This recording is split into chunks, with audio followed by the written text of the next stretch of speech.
عاملين ايه؟ اهلا بيكم في فيديو جديد. والنهاردة جايين نصور حالة الجو والبحر. النهاردة السبت 4 مايو 2024، وحالة البحر في ارتفاع في الامواج شديد جدا جدا جدا زي ما حضراتكم شايفين. بنصور منين؟ بنصور من كليوباترا على البحر، والساعة دلوقتي 6 المغرب. وطبعا زي ما حضراتكم شايفين ارتفاع الامواج، ارتفاع شديد في الامواج. بقالنا كتير جدا ما صورناش حالة الجو والبحر.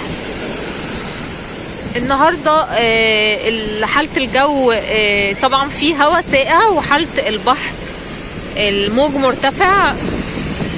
بصوا يعني احنا قلنا خلاص كده بنودع الشتاء، ولكن الشتاء لسه موجود، لسه متواصل معانا لحد وقتنا. ولسه في هواء ساقع، يعني ممكن تكونوا سامعين صوت الهواء. طبعا في اعداد من الناس كتيرة على البحر رغم ارتفاع الامواج ورغم الهواء الساقع اللي موجود في بحر اسكندرية. في كمان ناس بتصطاد هناك، يعني على البلوكات واقفين. بس الجو ده جو صعب، يعني بيبقى بصوا شفتوا الارتفاع الامواج قد ايه. هو طبعا المكان ده مش مكان نزول، اي مكان فيه بلوكات مش بيبقى مكان نزول، وبيبقى برضو خطر ان حد يقف على البلوكات نفسها، عشان طبعا البلوكات بتكون مزحلقة من الامواج. يعني هو اساسا بصوا الامواج مغطية البلوكات.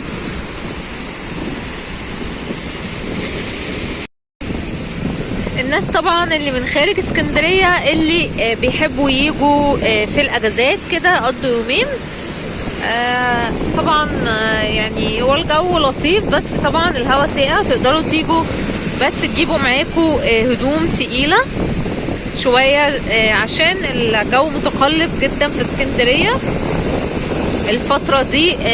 في دايما رياح كده، وبيكون هواء ساقع مش دافي، وطبعا ارتفاع شديد جدا جدا في الامواج.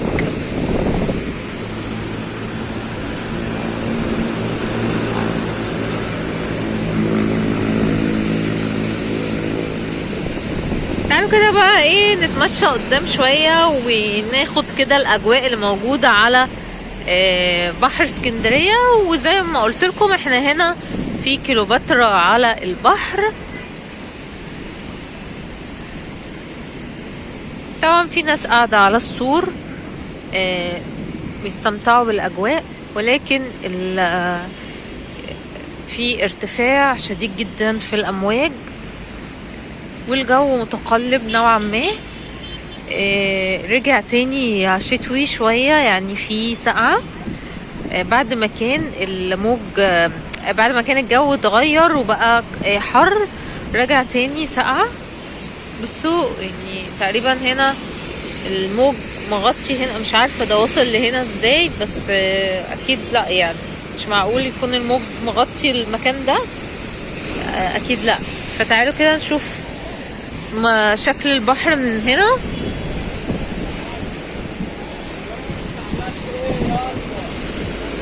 بصوا بحر عالي جدا.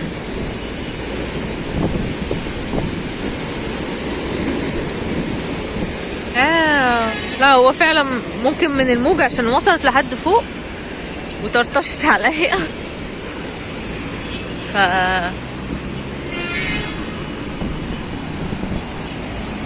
بصوا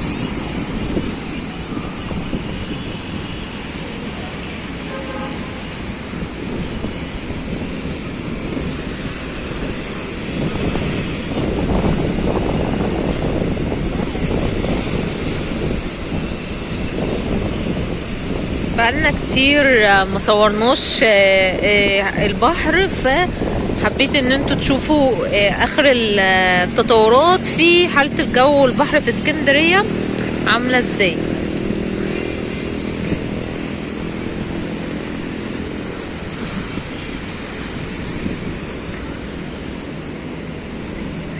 هنا غزل بتاع غزل البنات ماشي اهو على البحر.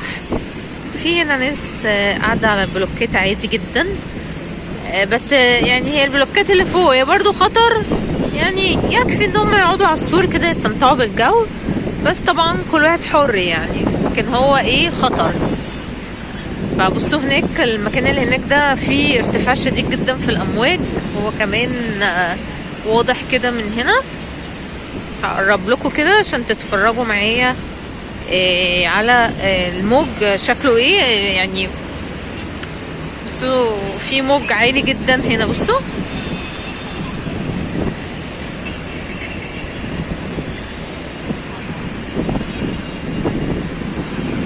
شايفين طبعا المنظر الموج وارتفاعه عامل ازاي.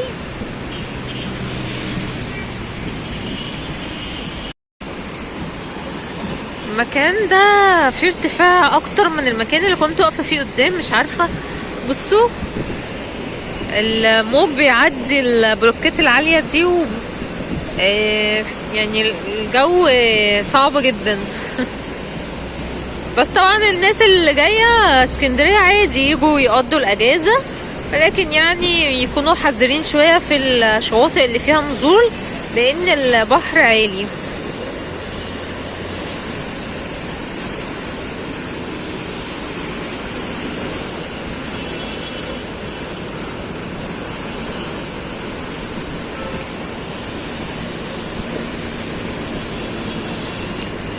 طبعا نقول لكل اخواتنا المسيحيين كل سنه وانتم طيبين وعيد سعيد كده عليكم. ولكن يعني الاجواء صعبه شويه. حبيت بس ايه تعرفوا ايه اللي ايه الجو في اسكندريه اخباره ايه، لان انا بقالي كتير جدا ما صورتش البحر معاكم، فحبيت ايه تشوفوا اخر الاخبار. والموج يعني الموج بيعلى زيادة، مش عارفة في ايه. بصوا سبحان مغير الاحوال.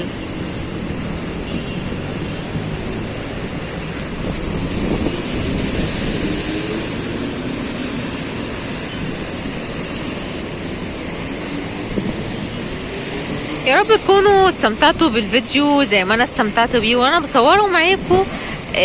بجد شكرا ليكم ولكل كومنتاتكم اللي انتوا بتكتبوها لي، بتفرحوني جدا جدا، هتوحشوني كتير قوي. لحد الفيديو اللي جاي متنسوش تعملوا اشتراك للقناه وتفعلوا الجرس على الكل عشان يوصلكم مني كل جديد، ومتنسوش تضغطوا لايك للفيديو. شكرا ليكم ولمتابعتكم، باي باي.